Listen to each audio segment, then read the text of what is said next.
नमस्कार, आप देख राजधानी समाचार। और देखा जाए मध्य प्रदेश सरकार के गृह मंत्री को जो चुनाव में हरा के आए हैं राजेंद्र भारती जी हमारे साथ हैं, कांग्रेस पार्टी के बड़े नेता हैं। उन्होंने कहा था कि इस बार कांग्रेस पार्टी मध्य प्रदेश सरकार बनाई। भाई साहब, आप तो चुनाव जीत के, लेकिन सरकार थोड़ी सी नहीं बन पाई। ये दुर्भाग्यपूर्ण है कि सरकार नहीं बन पाई और जनादेश ईवीएम के भरोसे बीजेपी के पक्ष में गया। लेकिन देखा जाए तो नरोत्तम मिश्रा लगातार शेर शायरी कर रहे हैं कि मैं फिर आऊँगा और समुद्र किनारे घर नहीं बनाना चाहिए। क्या कैसे देखते हैं आप? गालिब ने कहा है कि ख्याल अच्छा है मन दिल बहलाने के लिए, तो वो दिल बहलाते रहें। क्या है अब कैसे जनता के जो मुद्दे हैं, जनता का जो काम है, आप कैसे करेंगे? क्योंकि सरकार तो है नहीं मध्य प्रदेश। नहीं, मध्य प्रदेश में बीजेपी की सरकार है, हम लोग विधायक हैं, जनता ने जिम्मेदारी दी है, विकास के कामों को आगे बढ़ाएंगे और यहाँ संघर्ष करेंगे। यहाँ भी संघर्ष करेंगे भोपाल में। क्या मुख्य कारण रहे आपको चुनाव जीतने के? कैसे आपने भूमिका बनाई पूरे चुनाव में? कार्यकर्ताओं का आभार कैसे करेंगे, कैसे काम? नरोत्तम मिश्रा के खिलाफ हम पिछले 15 वर्षों से लगातार चुनाव लड़ते रहे हैं। ये हमारा और उनका चौथा चुनाव था। पिछले 15 वर्षों में वो जनता के भरोसे कभी चुनाव नहीं लड़े। हमेशा पैसा और प्रशासन का उन्होंने दुरुपयोग किया है। करोड़ों रुपए उन्होंने बांटे हैं। 2018 में हमारा उनके बीच का मार्जिन केवल 2500 वोट का था।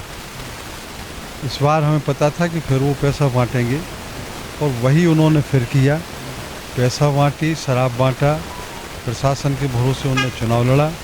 लेकिन जनता सब कुछ समझ चुकी थी, इसलिए जनता ने उनका पैसा और शराब वो सब बेकार कर दिया और लोगों ने उनको हरा दिया। आप साधारण सैंपल रहते हैं, कहीं भी बैठ जाते हैं, जनता के बीच जाते हैं और एक गृह मंत्री को चुनाव में हराना बहुत बड़ी बात होती है। तो यही तो जनता से जुड़ने की बात होती है ना। जनता से हम लोग ज़मीनी रूप से जुड़े हुए हैं। वहाँ से दतिया हमारी परंपरागत सीट है। हमारे पिताजी वहाँ से 5 बार विधायक रहे, 2 बार मैं विधायक रह चुका। ये हमारी तीसरी सफलता है जो जनता ने हमको दिलाई है। आगे अब कैसे मुद्दे उठाएंगे? क्योंकि काम भी लाना पड़ेगा मंत्रियों से सरकार। विधानसभा इतना बड़ा फ्लोर है, इतना बड़ा मंच है पूरे मध्य प्रदेश, पूरे प्रदेश का। उसके माध्यम से हम अपनी बात को रखेंगे, उठाएंगे और सरकार से लड़के काम कराएंगे। अब माहौल है मध्य प्रदेश में लाडली बहना का बड़ा वोट मिला भाजपा को, इसलिए जीती है। क्या लग रहा है किस वजह से मध्य प्रदेश में भारतीय जनता पार्टी की इतनी बढ़त बना पाई?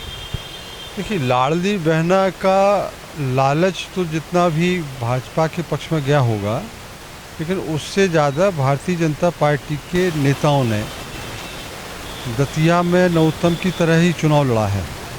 पैसा और प्रशासन की दम पर पैसा बांटना, वोट खरीदना, ये उनकी उसमें आदत में आ गया है।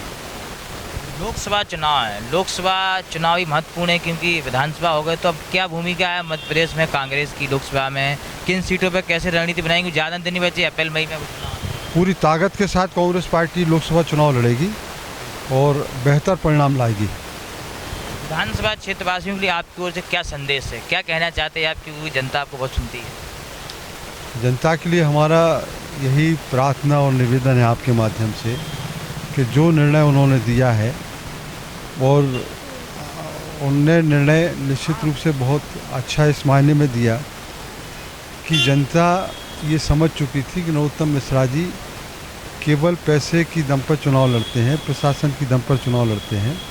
इसलिए जनता ने जो फैसला दिया हम उसका आदर करते हैं, सम्मान करते हैं। लगातार अपनी शादी के लिए जाने जाते हैं राजेंद्र भारती जी ने कहा है कि जनता का हम सम्मान करते हैं, वोट मूल्य मिला, लेकिन मैं जनता की सेवा करूंगा, विधानसभा से काम लेके भी आऊँगा। जुड़े हमारे साथ ये रिपोर्ट भोपाल।